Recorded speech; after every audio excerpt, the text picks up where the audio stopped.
Minasan, konnichiwa, Sukushitoke, yokoso! Today we are in Iwaki and we're starting our day here in Onohama Port. So if you like videos like this, don't forget to like and subscribe. And let's get into it. So Iwaki is actually really famous for its fish, which is why we thought the perfect way to start the day would be here at Onohama Port. And it is absolutely beautiful here. The weather is fantastic, the ocean breeze is fresh, and I'm so excited to be here. Iwaki is actually not that far away from Tokyo. You can get here within 2 hours using the Hitachi line, and you just get off at Izumi, and Iwaki is not far from there at all. You can also get the Hitachi line from Shinagawa, Ueno, or even Tokyo Station. So there's really no excuse not to visit here. It's the perfect way to spend the day if you want a nice little break from the city life.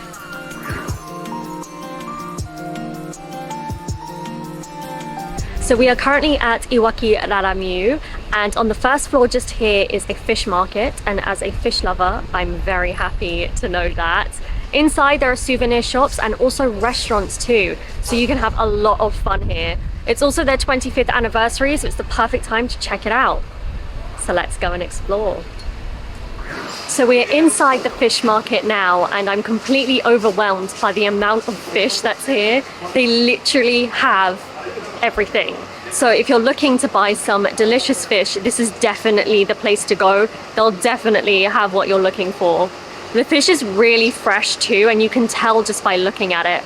All of it looks absolutely delicious, and it's quite spacious here too, so there's plenty of room to walk around. Octopus! Octopus is one of my favorite things to eat, and these look amazing. They're so fresh. They look delicious. I would totally eat this as sashimi. It's too fresh to go in takoyaki, I think. So the fish in this fish market are not only from Iwaki, but they're also from all over Japan. So you know you're getting the best products from the best places. And quite honestly, I've never seen so many different varieties of crab in my entire life. So this is extra interesting for me. So I'm feeling like I'm learning about all these new types of fish that I've never heard of before.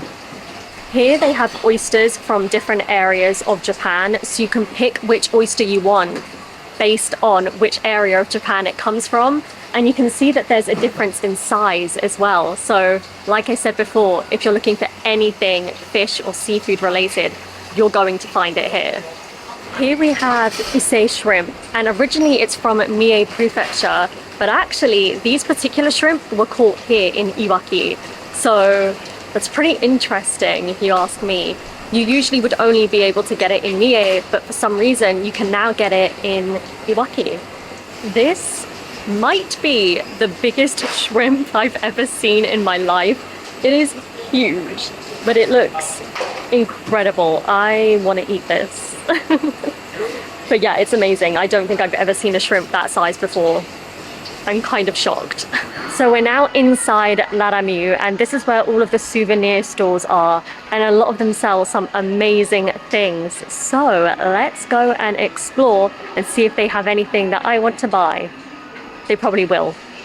Shops like this always have something I want to buy, but yeah, let's go and check it out.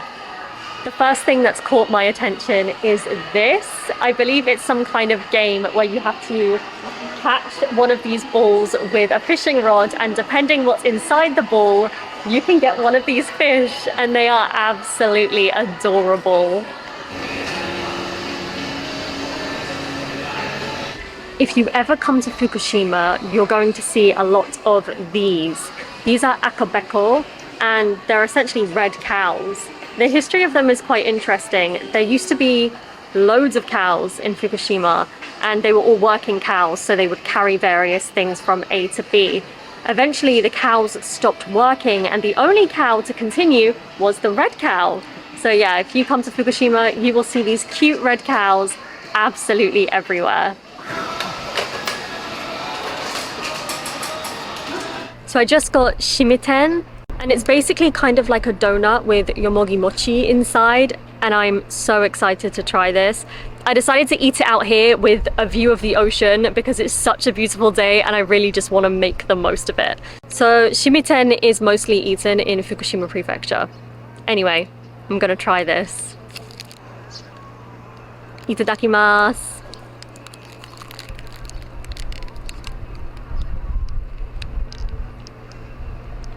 That's delicious. It's really good because the outside is so sweet and it's really warm as well. And I like the contrast between the sweet outside and the delicate center, and also the contrast in textures as well. The outside is quite crunchy and the inside is so super soft. It really is so simple but so effective, and I can see why this is so popular. Oh my gosh. It's amazing, and it's definitely something that you can only get in Japan. So again, one of those things that I feel so grateful to be able to eat, and I would recommend this to absolutely everybody. So we're now on the second floor of Laramyu at a restaurant called Phoenix, which is named after a boat in Hokkaido that is famous for catching a lot of fish. If fish isn't really your thing, then don't worry. They have an extremely varied menu here. They have fried things, they have udon, they have pizza. So there really is something for everyone. So I'm excited to see what they have to offer. So we ordered the special, which is the Onohama Don. I'll just show you. You can see that.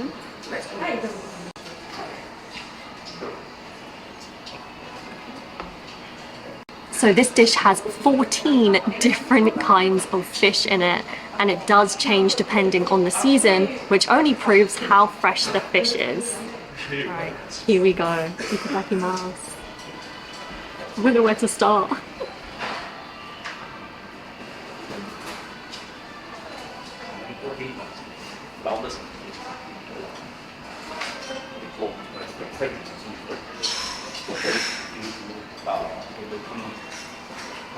That's amazing, and the fish, the slices of fish are so thick. That's incredible. Really incredible. That was so good.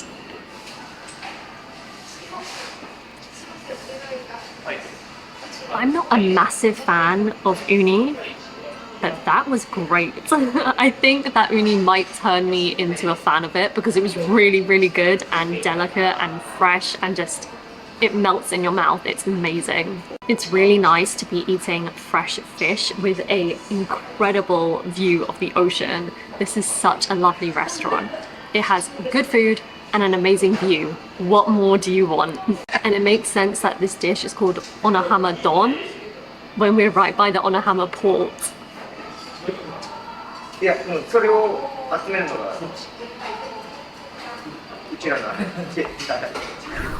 Right now we are at Kisen, which is a famous store where they sell fish cakes, and they also make them here too. I've never really seen how fish cakes have been made before, so I'm really excited to be here and find out. So let's go inside and have a look. So I'm inside the factory area where they make the fish cakes, and as you can see, I am dressed for the occasion. So obviously the reason for this is to prevent contamination of the products, so you have to dress like this. And yeah, I'm so excited to see how fish cakes are made. They're one of my favorite things, so the fact that I get to see them being made, it's unreal. So they're using the crust of the crab to shape the fish cake and use it as a surface for the fish cake. And on top they're layering crab meat from the claws of the crab.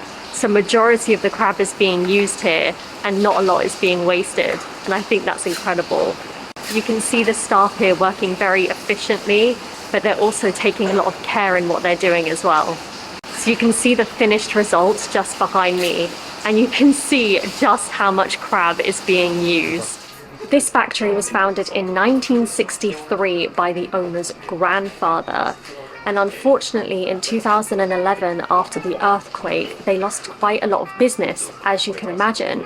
So they try to find new ways to sell their product. And what they thought about was creating kamaboko in ways that it had never been done before, which is why if you come here, you're going to see a variety of different flavors and different styles that you can't find anywhere else. And that includes the crab kamaboko that we filmed earlier today. But if you look at this case here, you can see how many different varieties they have, and it's absolutely incredible. It's also really impressive that a small business managed to be so innovative in finding different ways to have their product appeal to the masses. So this particular fish cake here is the one that we saw being made, and there are so many different types. This kamaboko down here is apparently very good with wine. I don't know which one I want to try the most. They all look incredible, truly. I'm so excited. I just got these. Check it out. I can't wait to show you. I'm here with the fish cakes we got at Kisen earlier. So obviously this is not all of them, but these are the most popular ones. So I'm going to try them with you now. So the first one we have is uosashi, which is the small white one here. This actually has no starch in it, which is quite unusual for fish cakes, so I'm really excited to try it. Here we go. Itadakimasu.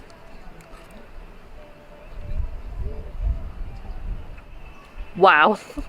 You can really taste the difference when it has no starch in it. Oh my god. That's incredible. That's just like biting into fish. Wow. I can see why this one is so popular. That is incredible. It's so soft and bouncy and very easy to eat. It's good. Wow. I'm kind of shocked. I don't know what I expected, but it wasn't that. I didn't realize how much difference it would make without starch, but it makes a huge amount of difference. That was lovely. So next we're gonna eat the samba fish cake, and it is the one that looks like an actual fish. If I tilt it forward, you can kind of see. It's in the shape of a fish. All right, so here we go. There it is. Itadakimasu.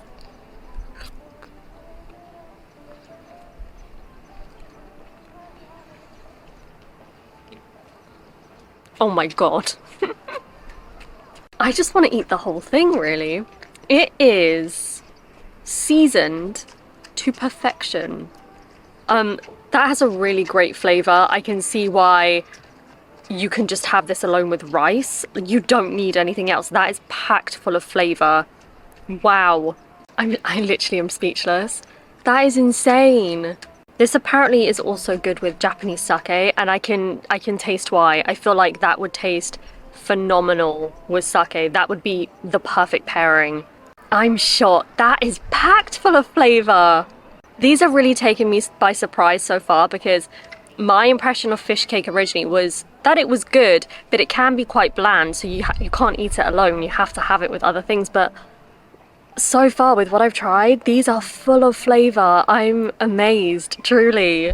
So next I'm going to be eating the top one, which is the one we actually saw being made. So this is the kani fish cake.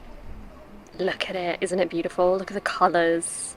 So we've cut the kani fish cake, and you can see right on the bottom there is the crab shell, which was what it was placed in to keep the shape. I can't get over how beautiful this looks. And I'm sure it probably tastes just as good as it looks, but let's find out. Okay, so I will show you. That's what it looks like. All right, itadakimasu.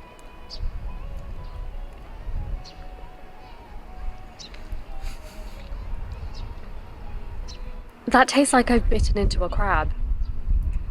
It literally tastes like I've just grabbed a crab and just bitten straight through it, which is a good thing. This just tastes so much like crab.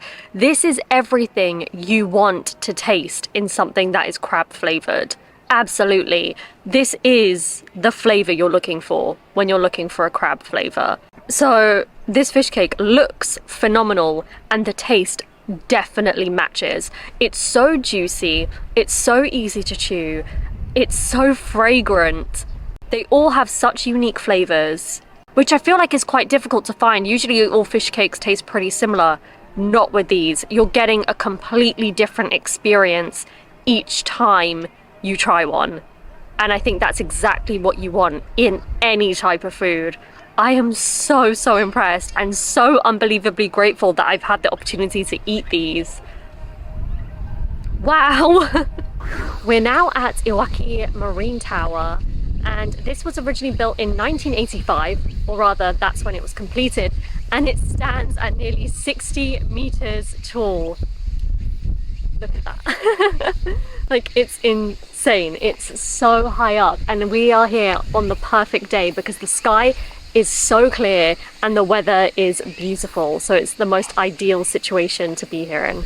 I cannot wait to climb to the top and see the Iwaki coast. I just hope there is a lift, because if there are stairs only, I might be in trouble.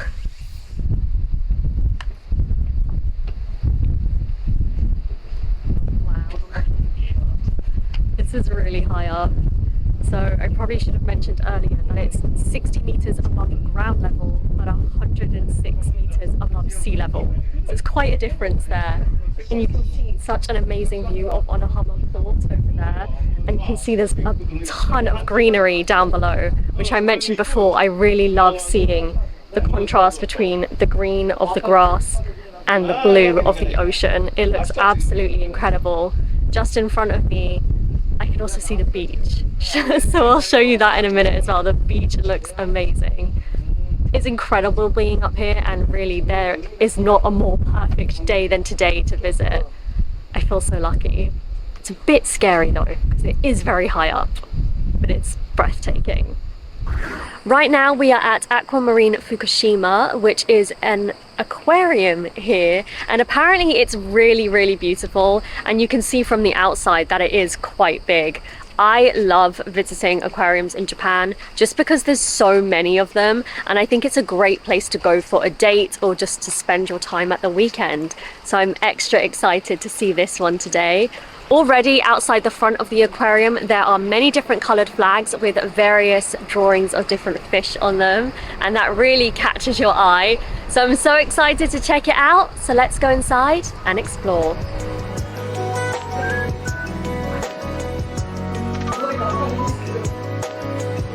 So this is the goldfish exhibit, and again it looks kind of like a cafe slash modern art museum. I love that style. Apparently some of the goldfish here were created here, so a lot of these fish you're only ever going to see in this aquarium here. I think that's incredible. They have a team of scientists that work here apparently. Something else that this aquarium does really well is they recreate ecosystems. I've never been to another aquarium that does something like that. It's really peaceful in this particular exhibit, and if you look above as well, they have these gorgeous almost lanterns shaped like goldfish. I never want to leave. I never want to leave.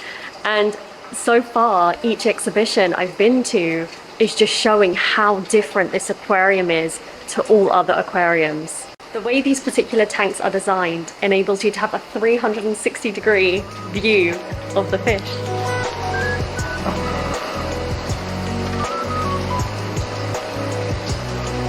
Okay, so we're approaching the main area of the aquarium now, and it is huge and slightly intimidating.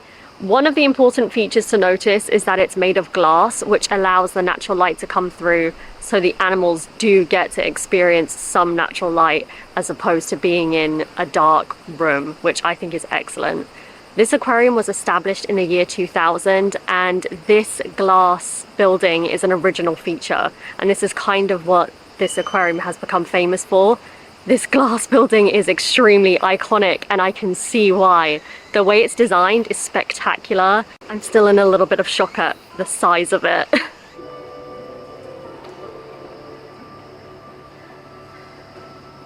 So this area is designed to recreate the nature that is in Fukushima.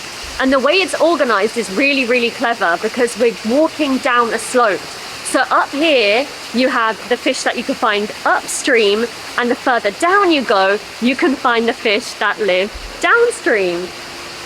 These are really cute. I've never seen them before, but I guess they're Oh, they're newts and geckos. Okay, I've seen newts before, but not very often. They are so cute. Like, they are so small and they're just like walking around on the bottom. I love them so much.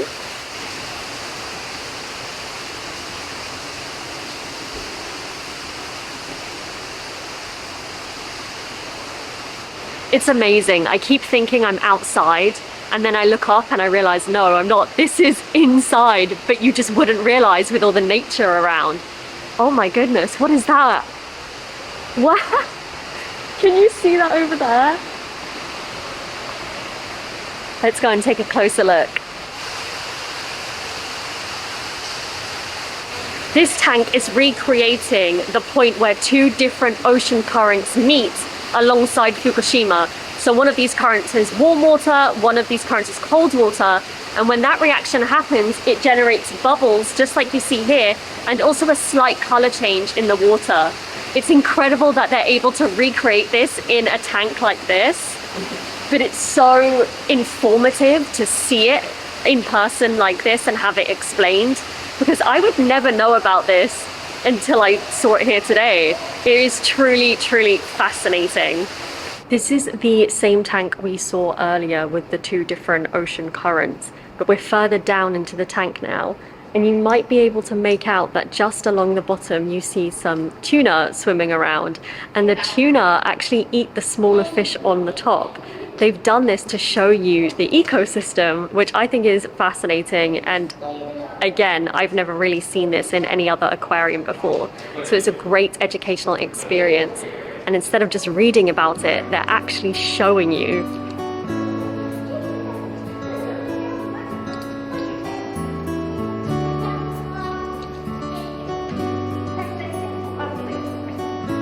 I'm in the aquarium restaurant right now, and they have a very large menu. So there is a lot to choose from. I chose the Hemingway cutlet, which is basically a cutlet with swordfish in it. It looks delicious. And it also came with a seafood soup. I don't know if you can see there. I'm not quite sure what's in it, but it looks delicious. So I'm excited to try that. This set also includes rice and salad as well. Itadakimasu.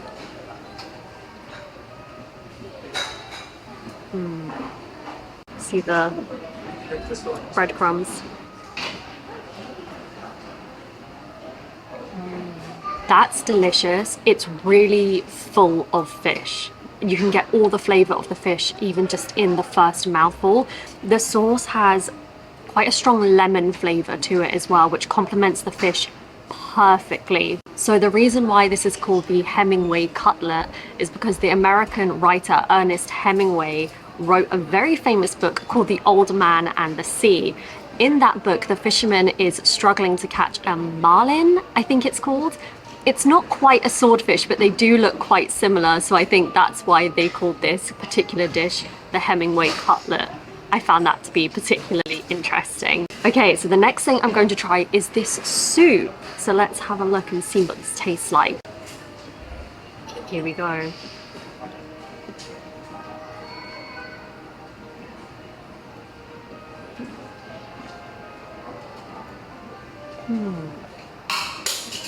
That has a really comforting flavor. I think it is just a fish cake, but it's got that really warm, comforting flavor that would be ideal for winter. It's really delicious. It's very well seasoned, and I definitely recommend it. I think it's a good complement to the main dish as well, because the flavor of the soup is not so overpowering, so it really makes sure that the focus is on the cutlet. So I finished my meal and it was absolutely delicious.